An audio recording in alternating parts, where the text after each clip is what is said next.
Hey, welcome back to the Real Estate Excellence Podcast show that brings you inside the minds of Northeast Florida's most driven, most consistent, and most client-focused professionals in the real estate game.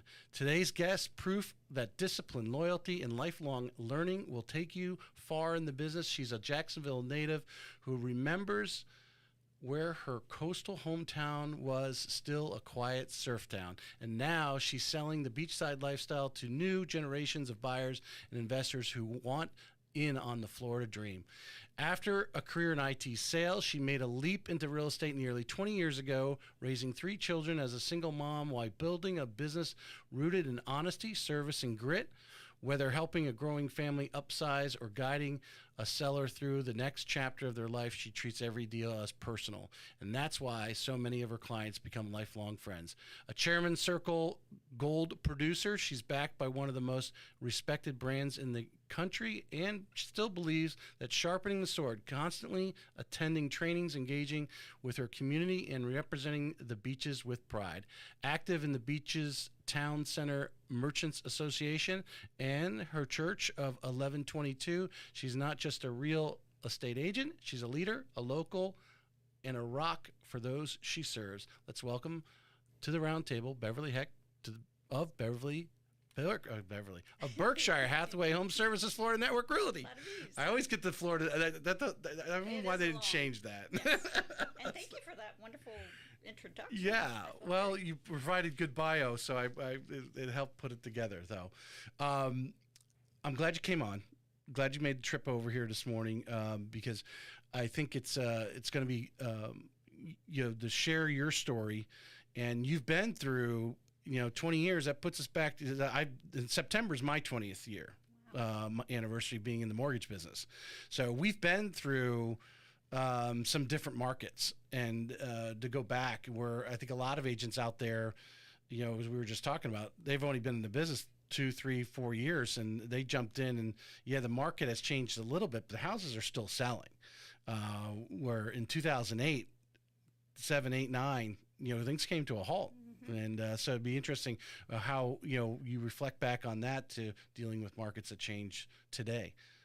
As we deal with. But welcome to the show. And you aren't necessarily a native, although you did grow up here, but you were born in Minnesota. Correct. Yeah. Don't tell anyone that. I'm just kidding. So parents just got relocated and brought you to Jacksonville, or what? So my mom was actually born in Atlantic Beach. She was one of 11. And she met my dad, who was in the military, and he was stationed at Mayport Naval Base. So that's how they met. He was from Minnesota. They went back there. Once they got divorced, my mom came back here because of we had so many family here. Right. I'm going to have you grab that mic and just pull it towards you there a little bit. Yeah. There we go. Good. Okay. Yep. Perfect.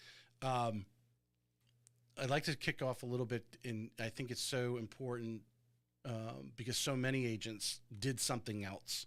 We do have some great agents that are 22, 23 years in town that I've met that are amazing, that they found real estate early.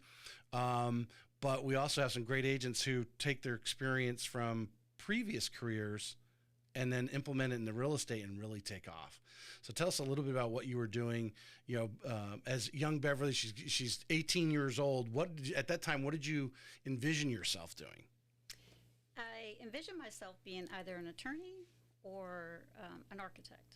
But growing up at the beaches, the ocean is in my blood. Mm-hmm. I love where I live. Very fortunate. Jacksonville is a fintech community. And I always worked for large corporations. I started off working for Atlantic Bank, which was a privately owned local bank here.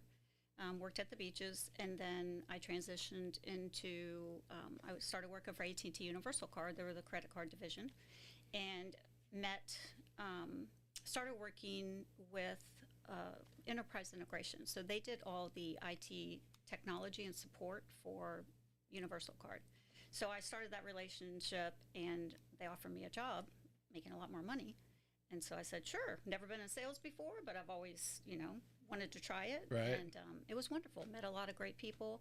I'm still, I feel very fortunate that I come from a corporate background where there were methods and procedures. There were things that you followed. There was, time commitments that you made to clients to get right. back with them. So I feel very fortunate that I have that background and experience. That's interesting, because I didn't see on your LinkedIn any college noted on there. Yes. So I got my associate's degree from Florida Community College. Okay. And then I was going to UNF, and I had planned to be a elementary teacher just so I could have the summers off and holidays with my children. And I thought, it's great, and I would love to teach children, but I'm going to take a huge pay cut. So when I was working at AT&T, they actually paid for me to finish my bachelor's degree with Southern Illinois University. They flew in instructors, took them. We met at the Mayport Naval Base. That's back before all the craziness to even get on the base. So I finished out my bachelor's degree there, and they paid for everything, which was wonderful. Wow. Excellent. And I missed it by about a month to actually start full ride to University of Florida in their master's program. They brought professors in to Universal Card, but I was just finishing up my bachelor's, so I missed that. But otherwise, But what an interesting time where, because I think there's still a little bit out there, but not to the level. I mean, they were hiring non-college grads and helping them get their degree and moving them through their corporation. My wife was fortunate enough when she graduated from Florida State, Altel at the time, Altel Wireless, they would pluck a handful of each class of top people, and they would move them throughout different channels of their company so that they would learn the entire company and then hopefully be future, executives eventually. And that sounds, I don't hear about that anymore. Not like, and just like you went through, where they were really giving you a lot of value by providing you a free education. Absolutely. Yeah. And I was fortunate because I worked my way up into management, and then I started working in the HR department. So I did all the training classes for new associates. I did the new hire orientations. I did career development classes. And so that's why they paid 100%, because it was workforce education and development. Right. A bachelor's degree. I think today they worry about people leaving. But again, I think that's a weakness of management too, because they have to realize, just like in real estate, and we'll talk about brokerages, if the broker isn't adding value to their agents, the agents are going to find another broker that is. Very true. And that's corporate America as well. It is. So we used to, all the people that I worked with at AT&T, some of them were a little complacent because they knew that they were always going to have a job, and they had great benefits, great retirement, but then it became employability. So it's like, what do you bring to the corporation to make them want to continue to invest in you? Right. So, the corporate world changed a lot. So you gestured it a moment ago, the structure though, that you come in, you were doing your job, they were training you, you were going these trainings, but what is it, do you think some of the intrinsic things is, there's some young people, and the reason why I say this, because I think we have a lot of young people who go on to college and they don't even know what they want to major in, that's reality. I mean, they want to explore the world. It's out there. It's the chat GPTs now, the AI. There's so many different things that they can do. I think we're actually going to go back to a period of time where we're going to see a lot more not go to college. Because as an ad that I see almost every day, I think it's on Facebook or Instagram, talking about how there's so many of these high school students using AI to create businesses. It's incredible. And they do it from their homes. So they don't have to go anywhere. Yeah. Now, they do lack, I think we would agree, our generation that, and somebody said to me, it might have been my wife the other day, she said, the sub 30-year-olds, when you pass them or something in the hallway, or maybe you're going out of a store or something, you hold the door open and you say thank you or whatever. They don't even like look you back. No. Or you just walk, I'm a person, when you pass someone in the hallway, I make eye contact and kind of give them a nod. I may not know who they are, but I'm acknowledging they exist, right? That sub 30, I think, because of generations, a lot of them are missing that social aspect of it. Yeah. And I don't know if you have children, but I even look at my 3 children. So my oldest daughter is a doctor. She has 2 doctorates. She's doing telemed from home, very successful. My son has an IT degree. And then my youngest daughter, who's in her late 20s, I'm having to like coerce her into finish her degree at Florida. She is a nurse at Mayo, but it's like, do this, get this done. Like, why are you procrastinating? Right. She's like, and then she's spending all her money not in productive ways. So it's really very frustrating, right, because she just got off my payroll recently, and now it's like, hello. You're not going to be 20-something for very long, much longer. So, hello, you gotta like step up to the plate and be a productive adult in society. Yeah. I think it's going to be different. I'm sure you've probably dealt with buyers now in this generation. Your daughter's age, who they're making money, so now they're looking to buy their first house, and how you're dealing with them. So since we're kind of on this topic, and you've been in the business that long, I mean, you've dealt with buyers, I'm sure, who are retired, to now some of these new generations.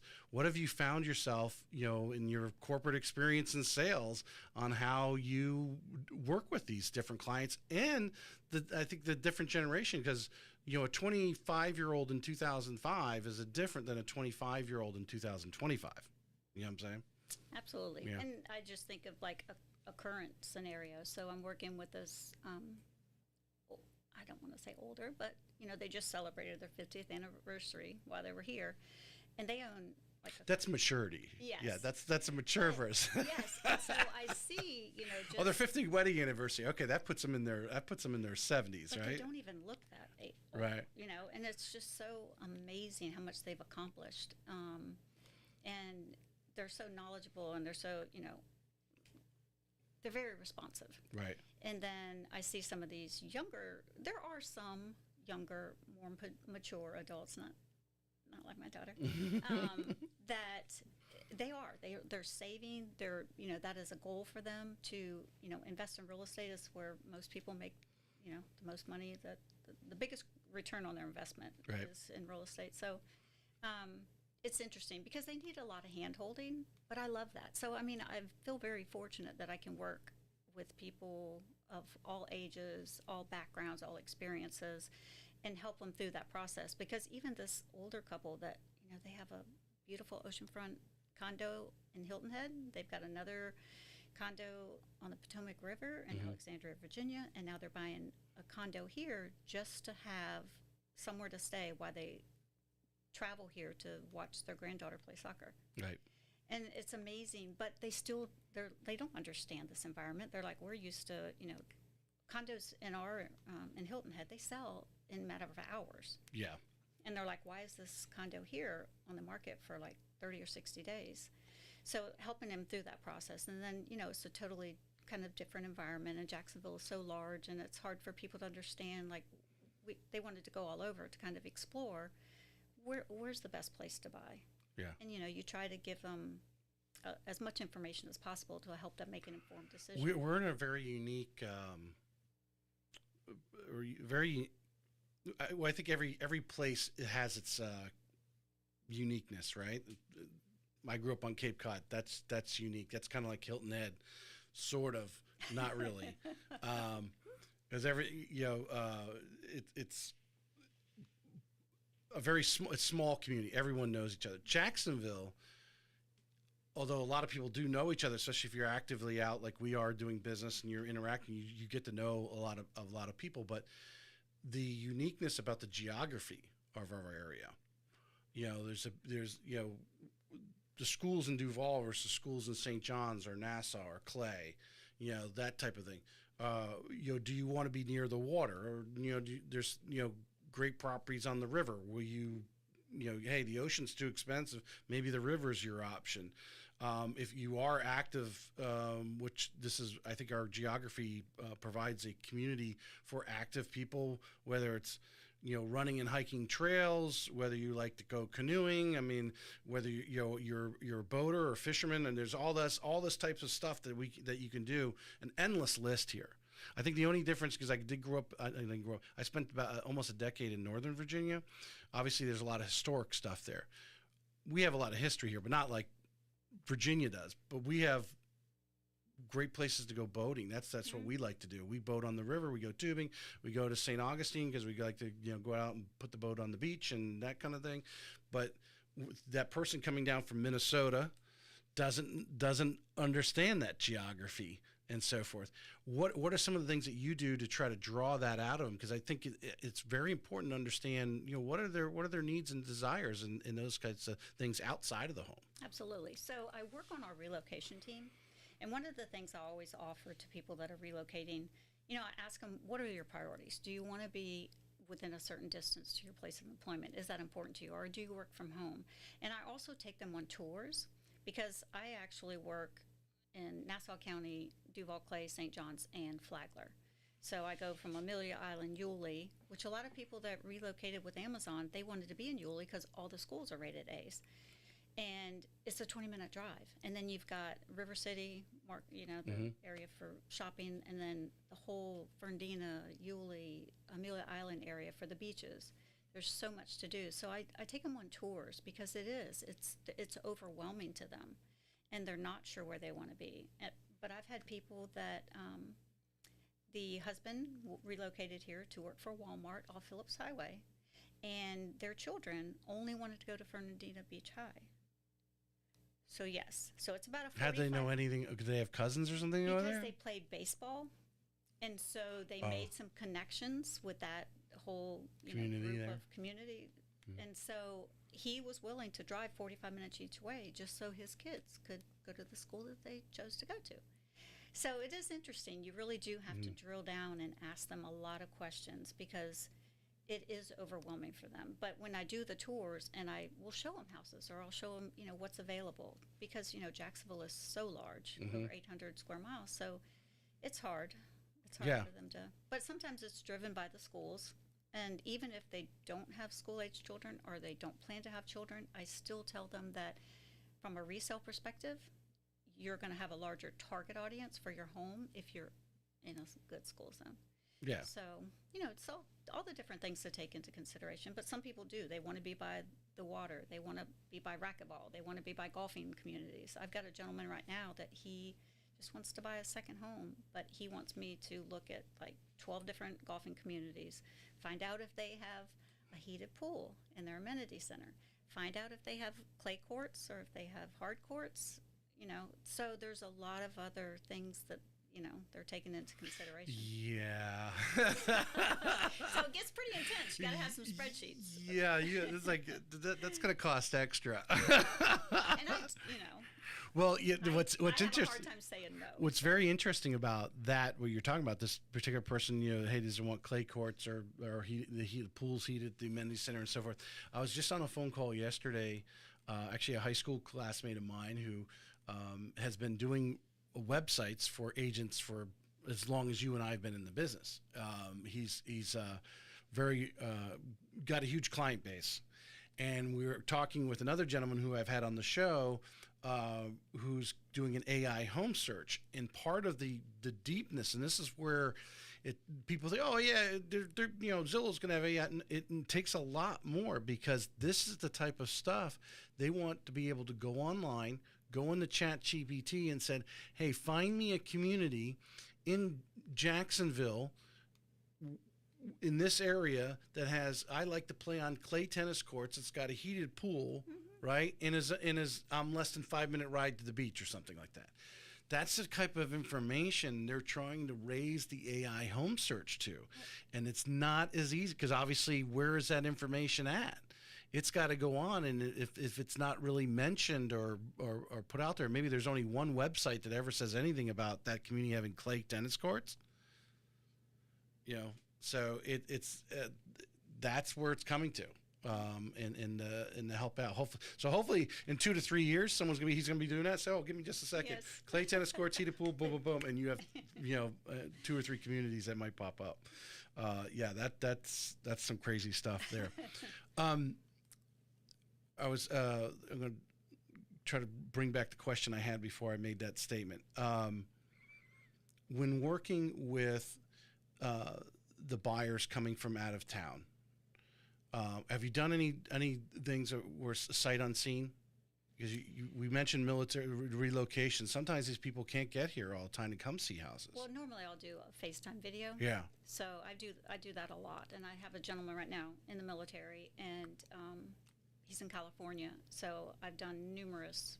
He wants to be in this little small segment of Jacksonville Beach where he's lived before, apparently years ago. But then he's also worried because he would like to be as close to the ocean as he can. And so Right. I've shown him several oceanfront condos via FaceTime. And then, with all the CSRS and everything else that's going on, they also want to know, are there going to be any special assessments? So trying to drill down and get those reports and get communication. And a lot of times they don't know if there's going to be special assessments. They know that there may be one, but they have no idea how much that may be. So there's a lot of... He's looking at condos, or when you say special assessments, you're talking about just regular community fees? Well, when they go through those reports to verify the structural integrity of the particular condo building. Right. So they have to determine what do we have to do to bring it up to, code, and then, are we going to have to give a special assessment to our current homeowners in order to accommodate that because they don't have the financial. Because my wife and I own a half a dozen condos ourselves, and we do. Help other, she helps other people find people to rent their units. And I don't understand why they went 3 floors. We're not 5 to 10, okay, now we're looking into, that kind of structural thing going on. But I think one of the problems, and I really wish they would push this through. I know they tried to ease off a little bit on some of the regulations recently because condos took a kind of a bath, but I think we're still looking at like some crazy amount of inventory of condos for sale. But why they started requiring that for 3, your standard 3-floor condo, to me, I think was a bad move. If they went to 4 floors, they would probably take half the condo inventory off the. Very true. Yeah, there, but brings up obviously the insurance thing. What have you recently? I think probably the last 18, 24 months, when working with clients as far as insurance. What's your I have my belief, and I talked about it on the show many times, but how are you handling that? Because that's become an affordability issue. Very, very true. Because I've sold several condos in Sea Place and Atlantic Beach. And, so every condo association's gone through these massive increases in insurance. And, I mean, some of it, like you said, it does make it cost prohibitive for a lot of buyers that they could afford the condo, but then when you look at the $1,000 or $1,200, $1,500 a month condo fees, they're like, I can't do it. So it is very difficult. I have several. Well, I was talking more just your regular homeowners insurance. Yeah. Even on the single family homes, it's gotten crazy. Now the whole thing, I think what really throws a lot of homeowners off too is like, oh, the roof is 10 years old. Well, someone moving from up north, they probably never have replaced their roof, unless a tree fell on it. And to come down here, and now the roof is 10 years, 11 years old. So now there's only these amount of insurance companies that will do a policy on it because it's more than 10 years. And how that kind of throws them off. Well, and I speak from personal experience just recently. So I have a brand new roof. It's a year old. And I just got notification that my insurance is going to double. And I had 2 4-point inspections done. And I had to... How long you been in the home? 27 years. 27 years. And this is the information that's out there right now. People don't realize they know how old your water heater is because they got to go by and get a little permit from the county, and that's public record, and they have access to that. Well, and I did a 4-point with house scan and paid for it myself. That wasn't good enough. They had to come out and inspect my property as well. And they looked at like the connectors for my washer and dryer, and one had a little bit of rust or corrosion on it. I had to replace all that. And then, some of my pavers were separating. I had to redo all those. And I mean, it's getting pretty intense. Wow. Who's your insurance company? Should I say? That's the thing I think that's gotten, well, Florida's known for a high level of fraud. And then the statistic is out there. We have more legal cases having to do with insurance than like the rest of the 49 states combined. So they're working on that in Tallahassee to kind of rectify that, but that's put a lot of obviously, pressure on the insurance companies to come up with like crap like that. Excuse me. I mean, well, and I think we're negatively impacted by things that go on in South Florida, of course. And then I even look at areas like Volano. So why do they allow these properties to be rebuilt on dirt that has already been washed away once? Washed away, or twice. Mm-hmm. So why don't they? Well, I think a lot. I assume a lot of them are self-insured. They're someone's paid cash. So they're not. There's no mortgage company saying, "Hey, we need an insurance policy on that property." So you're going to build a $2 million house on the ocean on a road that's probably going to wash into the ocean. Very possibly. Statistically, it's funny because we go boating. Matter of fact, this past Sunday, got the boat at St. Augustine because we're part of the boat club. Go down to just cruise down to Matanzas, and I had a family member tell me she probably doesn't listen to my show, but 4 or 5 years ago, I was thinking about it as I was cruising back. Coming up the Intercoastal Waterway, and you're looking at all the houses on the Intercoastal Waterway and stuff. And she goes, "Oh yeah, in 5 years this will all be underwater." That was their thing, and statistically, we've been kind of blessed in this area from we've never really, knock on wood, been hit directly. The Gulf Stream keeps those hurricanes kind of moving offshore. Never been, truly directly hit massively by a storm here. So, or at least it's been many decades. Someone probably in history can probably come back and say, "Oh yeah, back in 1950 it happened." But but it's just interesting because of Florida's put themselves in this position, and I think basically the bottom line to our conversation here is legislation needs to clean it up somehow. Absolutely. Because I think there's a huge level of fraud. I know there was a hailstorm years ago. They replaced like 70% of the houses, replaced the roofs, because the contract guys were going by and they were going up saying, "Yep, you got hail damage." And then, if the insurance company didn't just say, "Okay, yeah, go ahead and replace the roof," everyone else got in their whatever legal battles you can and force the insurance company to move forward. Well, I mean, you're looking at $30,000 roofs on average, and what are you paying for insurance for the year? How long does it take them to recover all that? Yeah,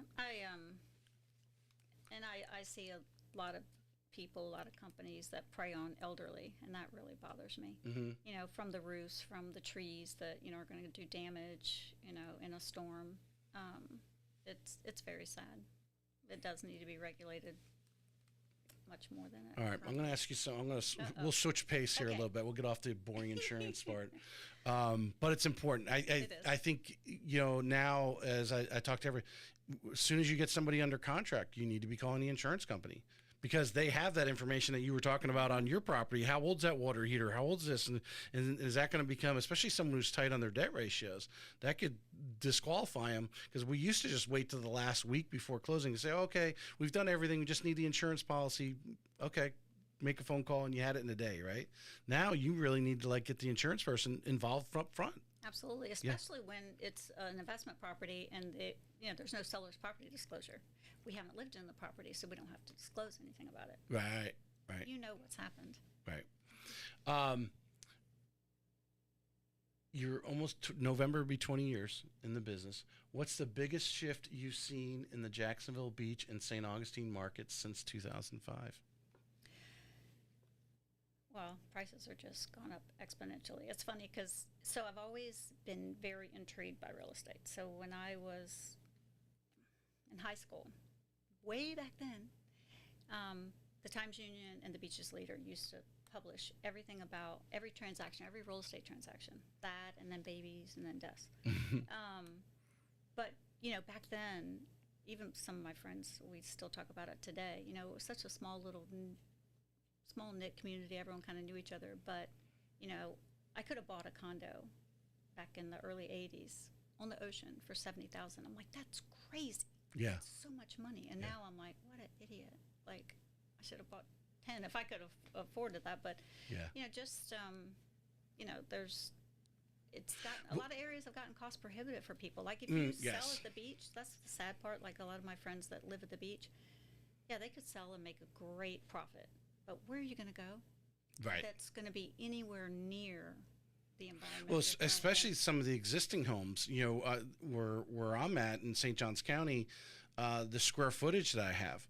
If I tried to, go, hey, well, I want to move closer to the beach, or hey, let me move out to, out 210 a little further to Nocatee, I would get half the house Yep. for what I have there, for what I could sell it for. I mean, and that's been a change in the market. I think, from the standpoint of a lot of buyers, I think, would you agree? For almost almost a decade, moving internally within the area was going on a lot because rates are so low. They're like, oh, a 3, but maybe I got 3.5, but I can move closer to my friends. I like that community. There's some people are moving every 2 to 3 years, but there was a lot of more local moves. We're not really seeing that, especially because so many have it's definitely a sub 5%, if not a sub 4% interest rate right now. So that kind of local moves, like, I'm not going to jump on that. Well, like my daughter, so she's under contract. We just got her under contract with the Dreamfinders home, but she had to go to St. Augustine because she had to have a 5-bedroom. So she's getting a 5-bedroom with a 1.5, 2.5, 3.5 interest rate for $527,000. She couldn't buy a small little house at the beach for that. But then I also see a lot of people are staying in place because of that. So I was showing houses in Queens Harbor on Sunday, and it's incredible how many homeowners are doubling the size of their house by adding on and totally renovating. And so they're staying in place because of those rates, or because they can't find anything that, they could sell and make a good profit on their house. But like we said, where do you go? You're going to have to go further, either out to Green Cove, Middleburg, where it's booming and there's a lot of new construction, or you're going to have to go, in small little remote areas, maybe Callahan, Yulee. If I was pre-kids, and again, you're buying your first house, right? You get to go out to Green Cove, because when that expressway is put across there and it's supposed to open in 2030, and they say everything's on time right now. Of course, we're 5 years out, but it's already opening up because they already have that side almost finished over there. But developers are already jumping on the land. Now, the good thing is they bought the land really cheap. If you get in there now, you can actually afford it. By the time that expressway goes in, you're going to have some decent equity. Yep. Yeah. Well, and I have a client right now. She owns I sold her brother's house in Middleburg, and I've got her house in Middleburg on the market because she's like, I don't want to be in this environment anymore. I'm so used to this small little quaint, kind of like we had at the beaches, small little quaint area. Everyone knows each other, and now, being invaded. And she's talking about all the roadways, all the construction with DOT, and she's like, I want to go like this little small area of St. Augustine where I can just walk to the beach and walk to some restaurants and don't have craziness. But I'm like, you're going to spend. Well, St. Augustine Beach doesn't have any new roads going in. No, it does not. And you definitely have all that. The price point is a little different Very there, different. for sure. Let me get a good. Right now, obviously, we have a lot of agents. I don't know what your numbers are. If you want to share them, you're welcome to do that. The inventory is growing. What are you finding from a negotiation standpoint? What are some tactics, or some of the things maybe if other agents that are listening right now, some of the kind of the intel that you like to gather before you start negotiating, whatever it may be, whether it's a repair or a price point, initial offer. But obviously the market shifted where we had very little inventory. We're getting 10, 20 offers on the house. Now there are some houses that are still getting multiple offers, not as many, but we have twice as much, if not 3 times, the inventory that we did just 24 months ago. Yep. Yeah. And I try to sell both sellers and buyers. We are now in a buyer's market. So the Redfin May 2025 report came out. We're one of 6 cities in Florida that is in a buyer's market. There's almost 15,000, and that was a couple weeks ago, homes for sale. 6,500 buyers in the market. So that is 120% difference. huge. So it's all How about. do they figure out how many buyers are in the market? I'm not sure how Redfin collects that data. I'm assuming that, I don't know. Are they? I wonder if they're picking up people clicking online or whatever, looking at homes, and they can look at the IP address and say, "Oh, we only have 6,500 IP addresses in here." Yeah. Maybe they speak to mortgage. How many people? How many people are pre-approved right now? Well, and submitting applications because I they do track see that recently that applications are up, which is a good thing. But it's a buyer's market, so and I like the lady in Middleburg. So she owns her house. She also has a condo that she bought last year, has not moved into it. She's bleeding there. I'm like, I know you don't want to sell it for less than what you paid for it, but you're continuing to pay a monthly condo fee of $1,000. So you're losing money there. Let's get these sold, both of them, so that you can buy what you want, and hopefully you can make up for some of that on the buyer side because it is a buyer's market.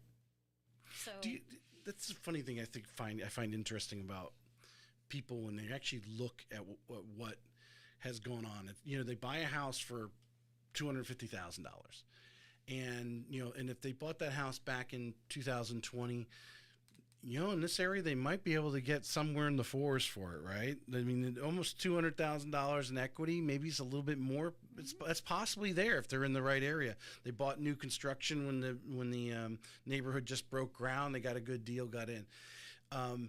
It's money it's not money they went and hourly worked for, right? It's money that accumulated while they were just eating and breathing and doing their daily things. And when it comes down to something like this, like you're saying, she's obviously, as a lot of sellers have, I got to get this amount of money. Even though, it's one thing if your mortgage, if you did a VA loan for 100% and you're upside down, well, you've got to get that amount of money or you're coming out of your pocket. I can understand that. But those who got unforeseen, unpredictable equity, that it's like, hey, if we drop the price $20,000, we actually might have people come in here and look at it. They're like, no, I got to get that number. What is it in their mind? You know what I'm saying? I just always the psychology of that. And I do. I have a client right now. I love her to death. Love her. And it's like you said, it's in her mind. So she sees what some of her neighbors' houses have sold for, and she's like, my house is better than that. I have this, I have that. I'm like, well, but all your bedrooms are upstairs. People don't want that. You do have a beautiful home, but it should be priced at $875,000 and you have it over $1 million.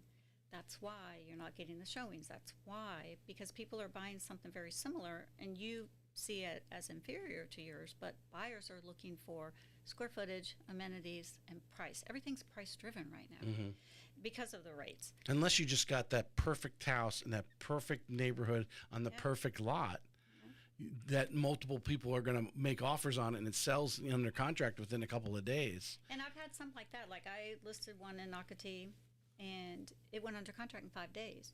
And some of the people within the community that were trying to buy, because they're either renters or they're going through a divorce and they have to buy another house, they're like, this is overpriced. Well, apparently it appraised, and we were going to have multiple offers, but we got one so quickly within 5 days, and it's already. Have you had sold. a low appraisal anytime recently? I have not, thank goodness. Yeah, we haven't. Yeah, I haven't heard any from the lending side anything that we've had to deal with low appraisals, and I was working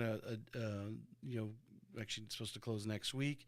She needed a little bit of seller concessions. The seller said, I got to get this amount of money because I think that's pretty much what they got in it. And, we bumped it up. And no problem getting the appraisal came in exactly, where you're not finding appraisals that are going out there saying, hey, we need $500,000. And they come in and say, oh, the house is worth $520,000. The appraisers go out there and say, they're conservative and say, oh, the 500 is the price point. Yeah, that's the $500,000 house. You might, if $520 was the price point, they probably would have still gave you that. But they're obviously conservative from that standpoint because they've gotten their necks cut off too. From they're that under standpoint, a microscope as well. And I tell people too, because I don't think they always understand that they can pay a higher price for a property if they really love it and ask for concessions to buy down their rate, and it's much more advantageous for them in the long run to do that. And so you've got to show the numbers. You've got to give them data that they can understand and know that they're making Let's dig in a little bit of some of the things that you're doing that has proven to your success. I mean, imagine over 20 years, you've tweaked a lot. You're not doing the same thing you were doing in 2005. And definitely not doing the same things you were doing in 2008.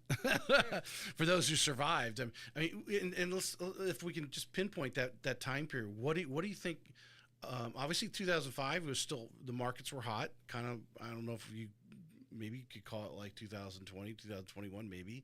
I mean, values were going up way too fast from that standpoint. But also, we get that halt in 2007, 2008, 2009. It's ghost town. What are some of the things you did to survive through that period? Ooh, it was tough. So being a parent or a single mom of 3 with no child support, I got 2 other jobs. So I was doing real estate nights and weekends, and Berkshire didn't really want me to do that, but out of necessity I had to. I had to get another job where I could provide benefits, health insurance to my children. So I was working around the clock and trying to raise 3 kids and take them to 3 different places, and they were in 3 different schools. So it was tough. It was very stressful because I had always worked for large corporations and large organizations where I had medical, I had dental, I had all, everything I needed and a constant paycheck. Mm-hmm. So there were many nights I didn't sleep, but I was like, okay, how do I do this? How do I make this work? And, I just struggled through it.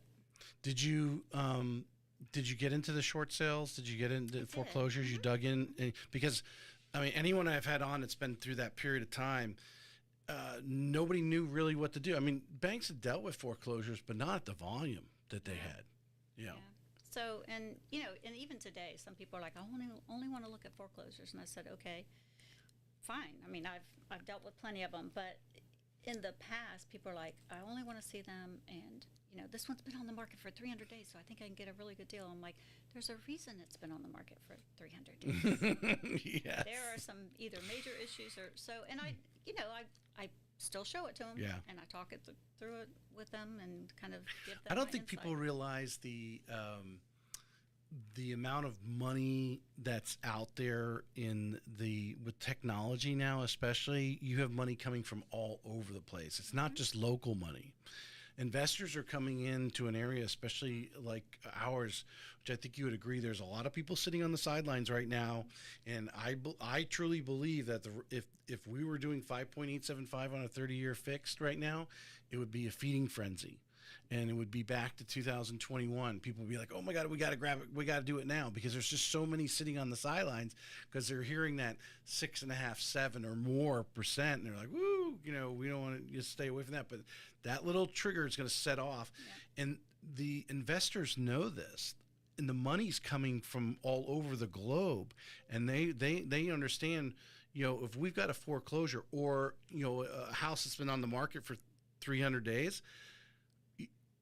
Obviously, I guarantee a flipper's already been over there, has already checked it out and said, for the price you want, for the work that needs to be done, it ain't going to happen.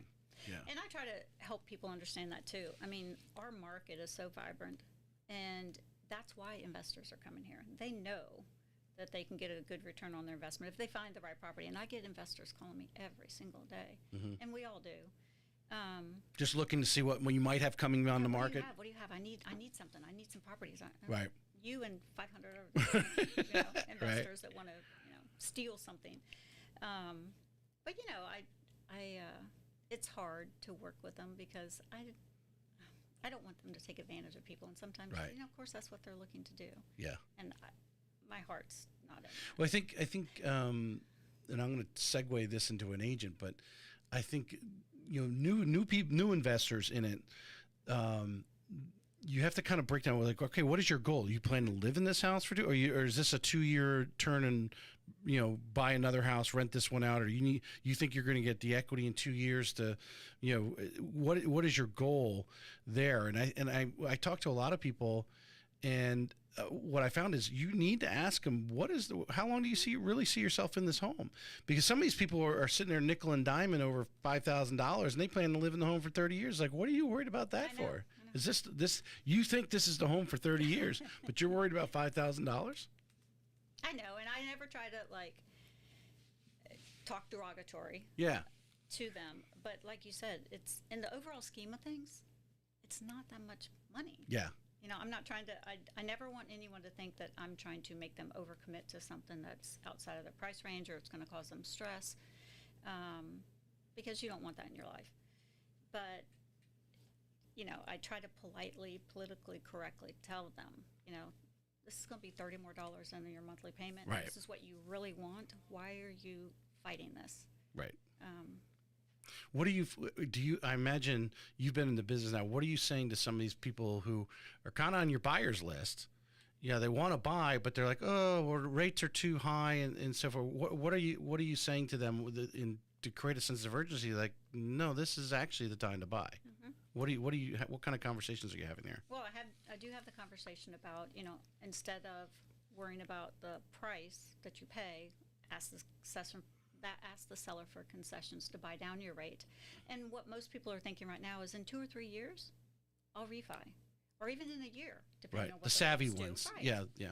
So if this is the home you really want and you love it and checks most of your boxes, and I explain also to people that whether you build or you buy existing, you're probably going to get about 80 to 85% of what you really want. I've never seen anyone get 100% of what they're looking for. Yeah. It just doesn't happen. But if this is the area you want and you love it, or if it's close to family or friends or whatever, what's another $20 or $30 a month? Yeah. Don't go to Starbucks one day. Yeah, really, exactly. Then we cut the Starbucks out. Yeah. But I think the really good savvy agents can get in there and kind of create that rationale with them, because I don't think people realize, you and I realize it, right now it's a buyer's market, so they can negotiate whatever the price, some pay for closing costs, whatever. They can negotiate dollars.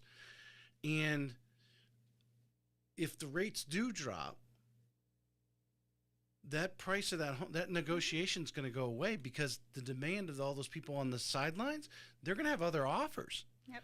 And if you're sitting around going, hey, I don't want to buy right now because the rates are high, we'll wait till the price is going to be higher in a year or whenever the rates settle down a little bit. Well, and I explain to people too, you're not going to get the perfect storm. You're not going to get low rates and low priced home, prices. which is the home you want. Yes. So, you got to decide what's your priority. What are you willing to do? Yeah.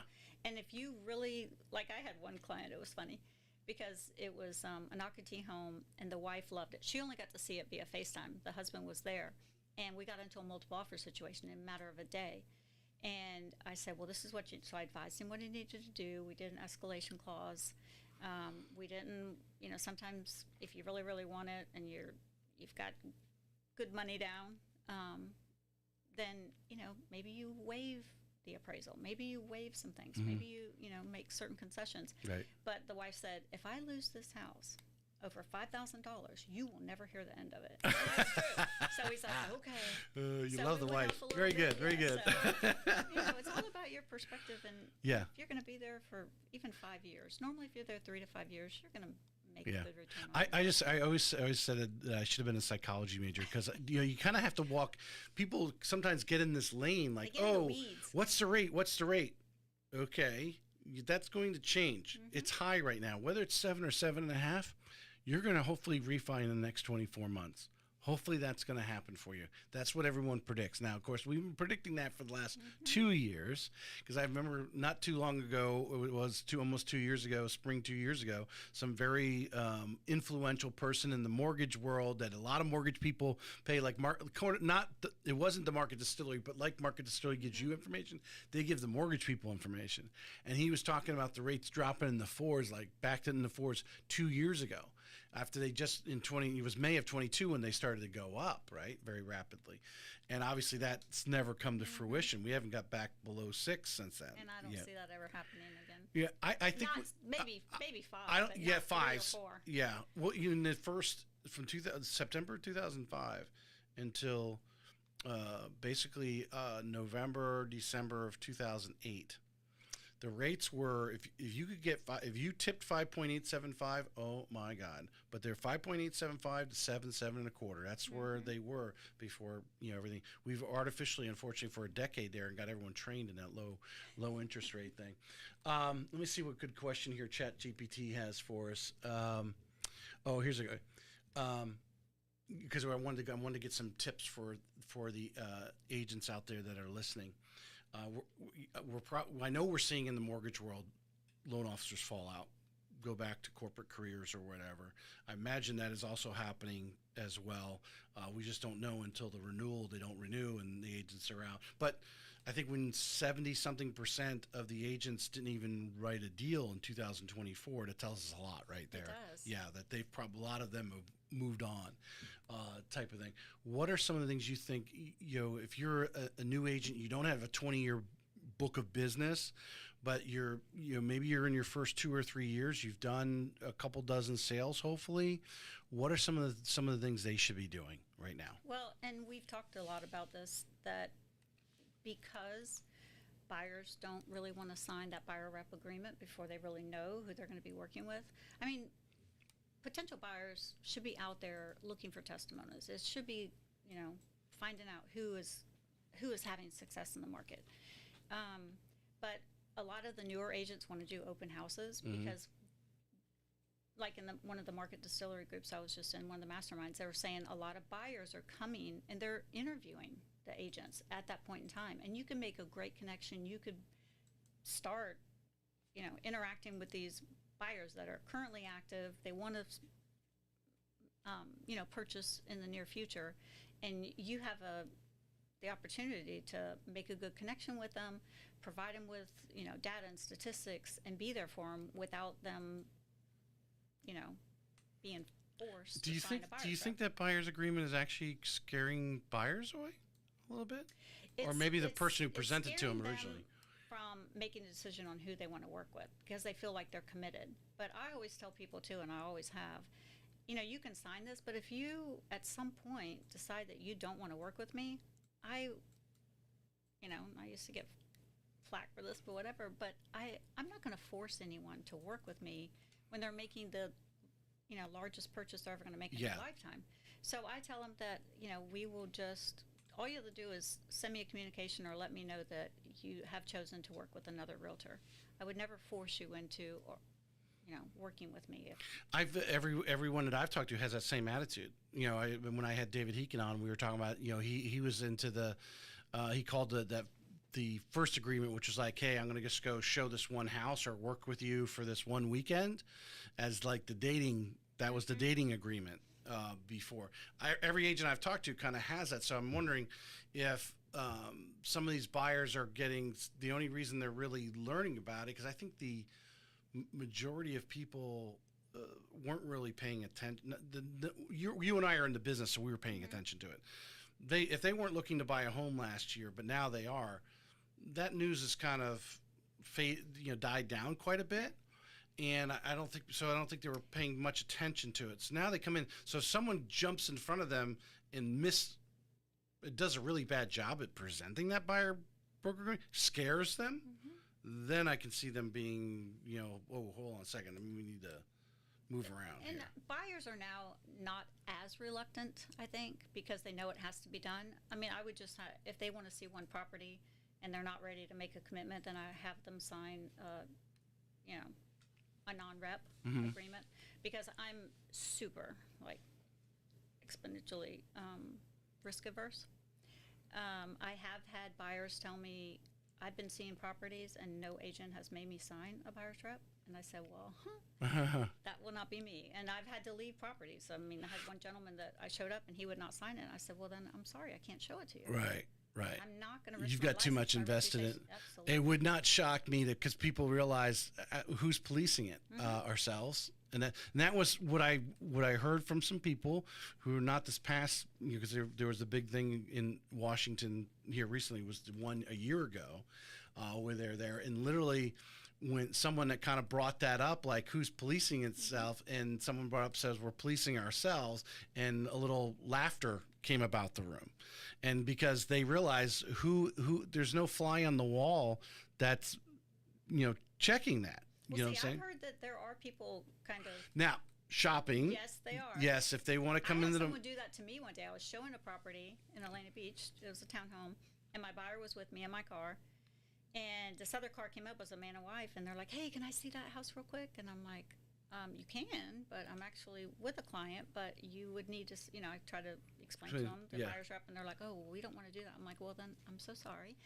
You're going to have to sign that for a realtor to show that to you if they are playing by the rules. And right. You think that was a test? License. It felt like it. You like smelt it. Mm-hmm.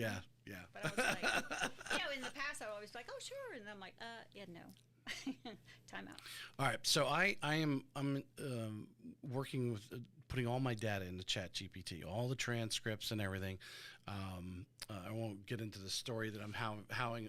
AI is learning. AI is learning, and don't ever believe what it's telling you. Like when it says, "Hey, all the data is up to date for all 269 of your episodes," and it gives you a link. You better check the link and make sure it actually is all filled out, because it's creating this huge metadata spreadsheet. Interesting. It was what it was. I found out it would come up and say, yes, you have everything updated from episode 1 through 269. Okay, so then I went and added something, or I was cleaning it up. They wanted some transcripts from different episodes because there's stuff still missing. And it's like, you need to upload the whole spreadsheet that you worked on last week. I'm like, what are you talking about? Here, you gave me this link that said I had 1 through 269. Oh no, that only had one episode there. Yeah, so it tells me it's still working. I'm working on this for 3 days. It tells me it's actually still working on putting it together. So you really have to double check. Don't assume that it's telling you the truth. I actually told it you lied to me, right? Of course, apologizes, right? But anyway,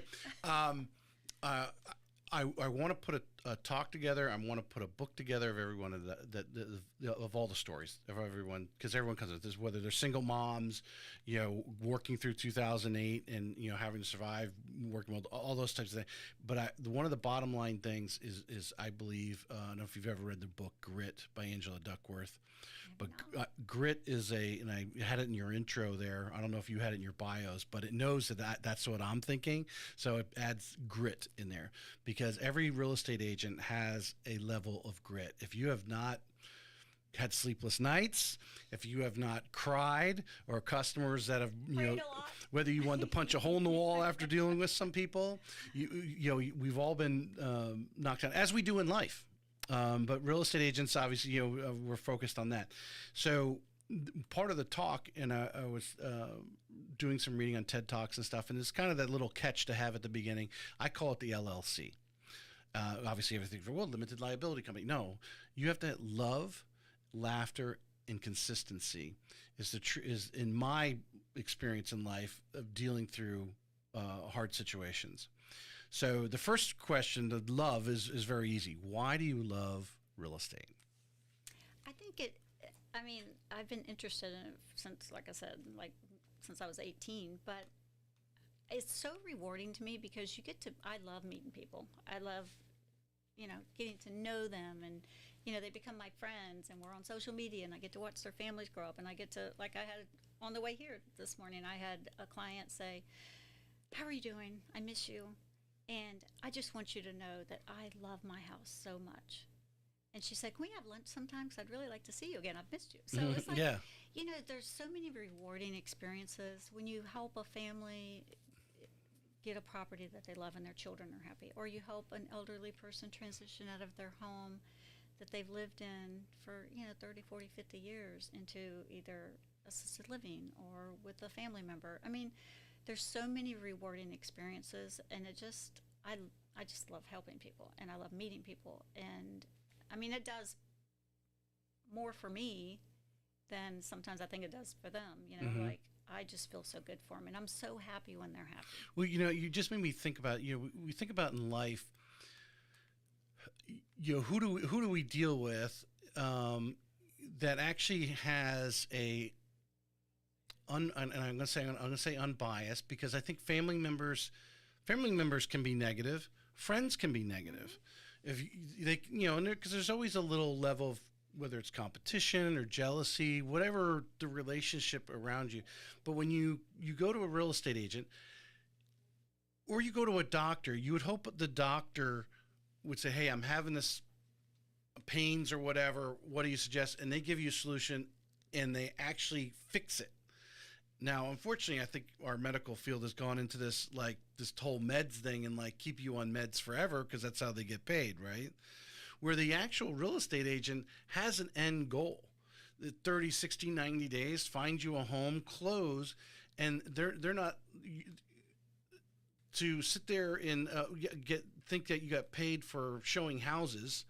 We'd figure out a way to show more houses. If they paid us for every house you showed, right, you would try to show them as many houses as possible. But that's your goal, is to really get into their situation, into their pains, into their needs, and then help them find a solution. And I can't think of another professional that actually has a true buy-in or true commitment to their customer. And there might be somebody might be thinking, might be listening and say, well, I do this kind of sales and that's the way I work. Well, then you're probably pretty good. But a good real estate agent, they're dug into this. As Patty Ketchum said, everyone wants a roof over their head. Yeah, everyone wants a roof over their head. That's exactly right. So we know the game is going to end. Whether it's 30, 60, 90, we're not in a rush. We know there's going to be an end game. Our goal is to get that high, to find them that right home, listen to them and put them in there. And then they look back and go, oh my God, you listened to me. Because not many people are listening to each other right now. And that's my goal. I want them to be happy. I don't want anyone to have buyer's remorse. I don't want anyone to make a forced decision. It's not about the money to me. It never has been. And my prior broker that I've had for 15 out of the 20 years I've been here in Berkshire, he used to always say, Beverly, you give too much of your money away. I'm like, I can't help it.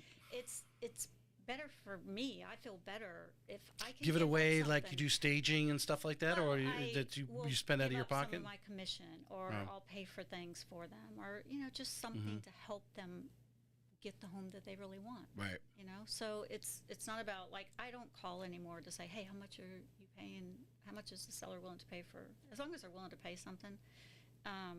And I've had to give up some of my commission in order to help them make the transaction come to fruition. I mean, that's what it's all about. It's not about it. It's rewarding for me to help them and to make sure that they're happy in the end. Right.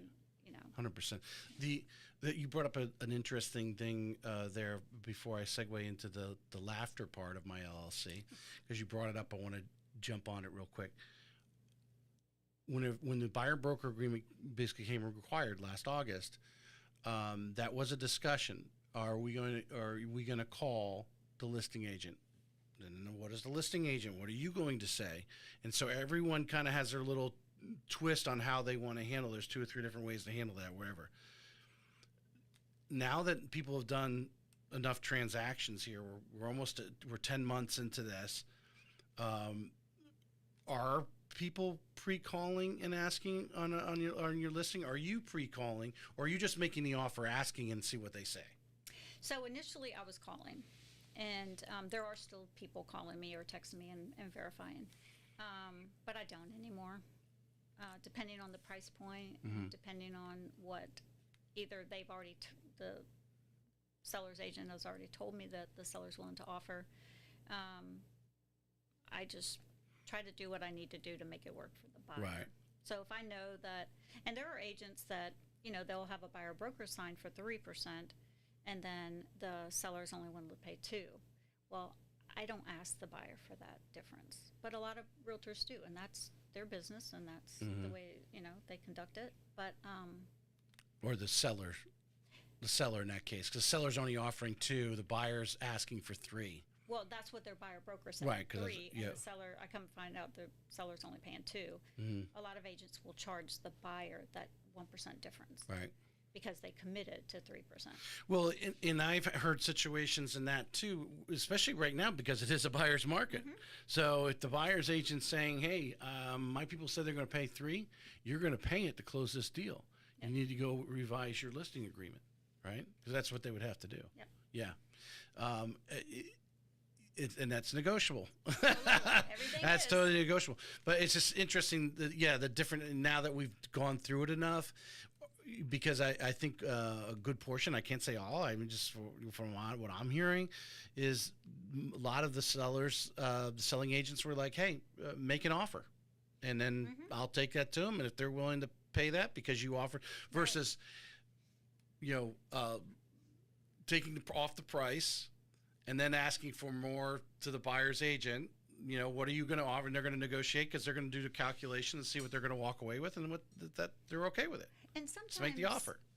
Like I had a scenario about 6 months ago. Actually, the woman who called me this morning to have lunch, her house, we made a really strong offer, and I've known the agent, the listing agent, seller's agent, for years, and so she knows the way I conduct my business. She knows, that I'm going to follow through. We're going to, have checks and balances, and so she called me back and she said, "You wrote a great offer, and the seller wasn't originally willing to pay 3%, but they're going to definitely pay it, and we got it closed really quickly. Everything went perfectly."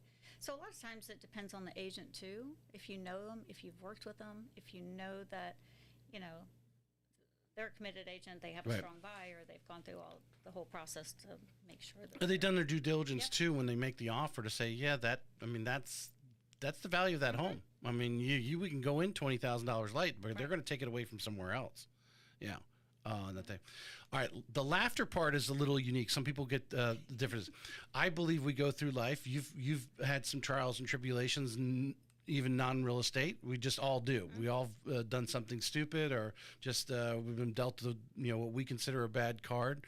I believe it's just he's leading us down a path to teach us something somewhere. We, whether we learn it that day or we learn it 10 years later, we learn. But we're now at the point that we laugh like you just did.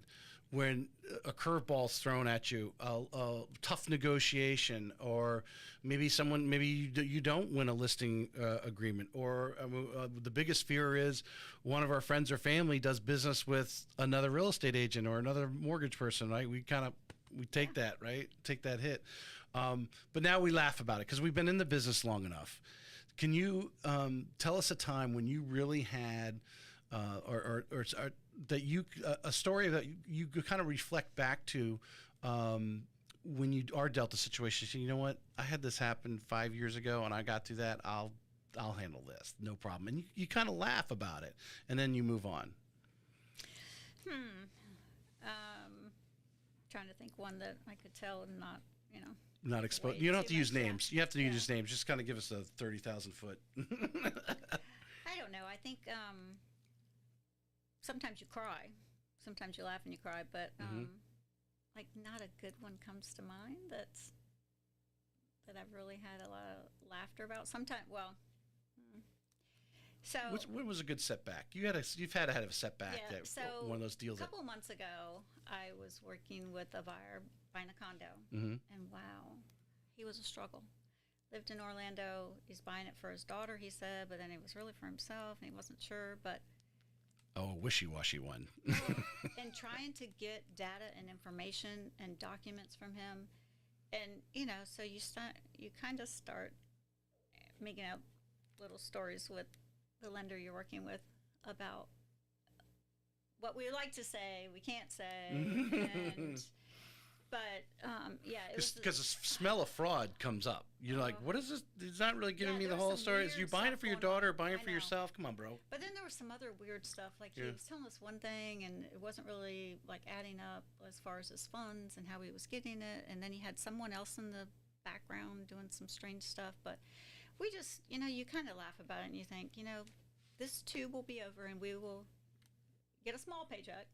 And so, and hopefully we won't have to work with them again.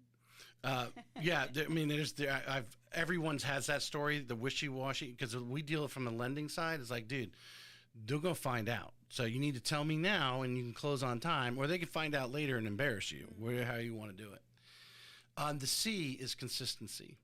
What would you say, whether it's maybe something you're doing recently or something you've been doing for the whole 20 years, but something you do consistently today that you feel moves the needle in your business? Well, I use AutoFlow. You've probably heard of AutoFlow and the low gifts. But one thing I try to always do is I always have like my heart's in it for the children too, because I always get them a little separate gift, something they can go to Target and buy themselves, something little for their room. Right. And then for the holidays, like for Easter and Halloween, I send the children like ice cream gift cards.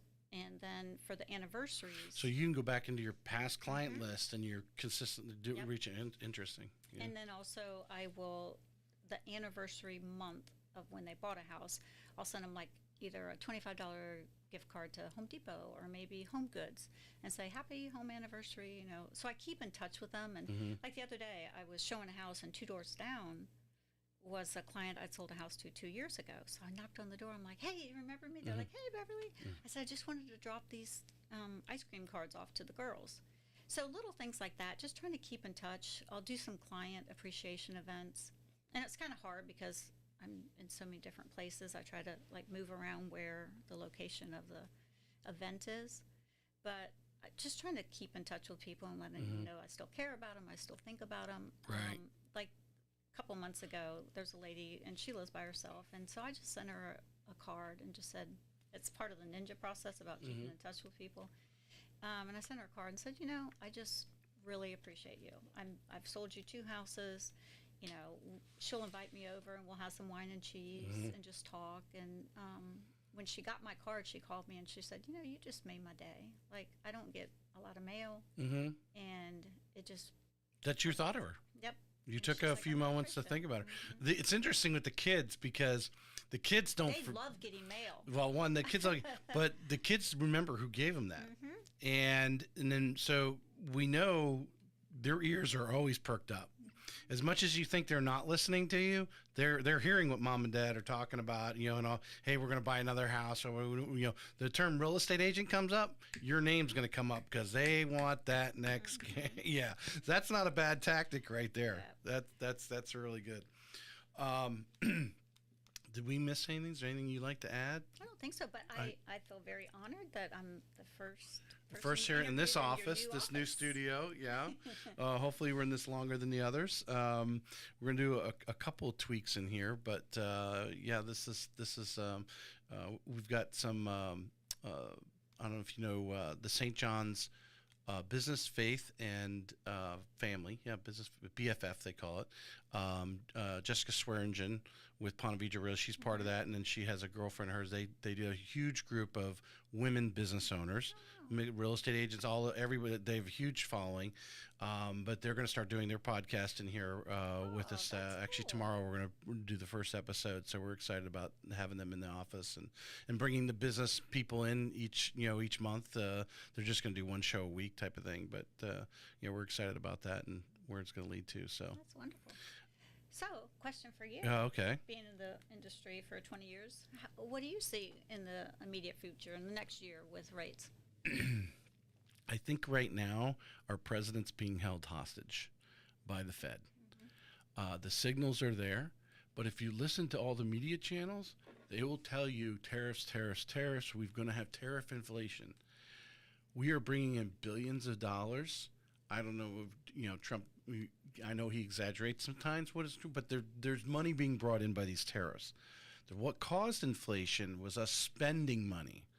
We're now bringing in money, and they think the tariffs, because it's going to drive up the price of goods, well, that's going to be a form of inflation. Well, I was listening to this one individual, and I'm buying into this thought.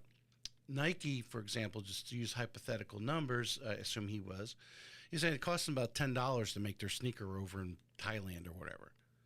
Well, they come over here and sell it for $120. The reason why they sell it for $120 is because people are willing to pay at an optimal level, the $120. So if we go put a tariff on there and it costs them $2 or whatever more a sneaker, or let's say even $10, they're not going to raise that price from 120 to 130 because it's going to then cause the consumer to go, ooh, that price point's a little too high. I need to look at something else. They're still going to sell that sneaker because it's at its optimal sales price that you and I as consumers see as a value at $120. 130, 140, we're like, oh, maybe we go look and see what else is on the shelf. And I truly believe that is the way it is, because we are talking. They like to act like it's all this, a lot of. We're talking pennies on the dollar. for a lot of these goods, and it's not even all the goods. So I really feel we're getting a really negative, talk from the media, who are using talking points. And I think our Fed chairman, now we'll find out, maybe he'll prove me wrong, but they say they don't think he's going to do. They're meeting today and tomorrow that they're not going to do anything. And I think with inflation is down where they want it to be, but they're still not pulling the trigger because they're using the tariffs as excuses. Mm-hmm. And that's all they are. I think this is an excuse. So that's my 2 cents. Appreciate you coming on. Yes.